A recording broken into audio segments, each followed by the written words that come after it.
Why are we an inclusive church? We're an inclusive church because we love and care for people. And we believe that God loves people too, all people, really, no exceptions. Jesus, one time when he was talking to his disciples, said, "Let the little children come to me." Another time he said, "Whoever welcomes a child such as this welcomes me." And then he had a pretty stern warning after that. He said, "Whoever puts up a stumbling block between me and one of my little ones, it would be better for you if you were to put a millstone around your neck and be thrown in the sea." It's a really harsh point by Jesus, but a really clear point that God loves all of God's children, no exceptions. And we all know, though, when we think about the last few decades, that probably the group of people that the church has put up the most stumbling blocks for between God and God's children is the LGBTQ community. Jesus also said that we will know a tree by its fruits. And when I think about an exclusive church, a church that's non-affirming, I see a lot of religious trauma and a lot of hurt. I see a lot of people being pushed away from the church and from God, being pushed out of the community of the faith, and also away from that fellowship with God. But when I think about an inclusive church, an affirming church, what I see is people's faith lives being renewed.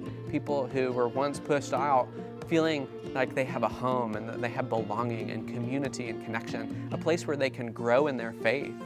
And when I think about the fruits of an inclusive church, I also think about all the gifts that our LGBTQ siblings have to offer the church and the world as they share so generously the gifts that God has given them. Gifts for ministry, gifts for community, gifts for service. It's why we lift up all people for ordained ministry, and we get to gain the wisdom and experience of LGBTQ folks in the ordained ministry. And when I think about an inclusive church, I think about the healthy individuals, the healthy couples and marriages and families that are there. That's God's vision for us, that we are thriving and growing. That's the fruit of a healthy, inclusive, affirming church. People always ask me, though, what about the clobber passages? And I can honestly say that we're an affirming church, not in spite of the Bible, but because of the Bible. There are a few passages that have been used to clobber the LGBTQ community, absolutely. A few passages that really have to be understood in the historical context, in the culture and the society of the time, in order to really understand the point and the values and the virtues that are trying to be lifted up in those times and in those places.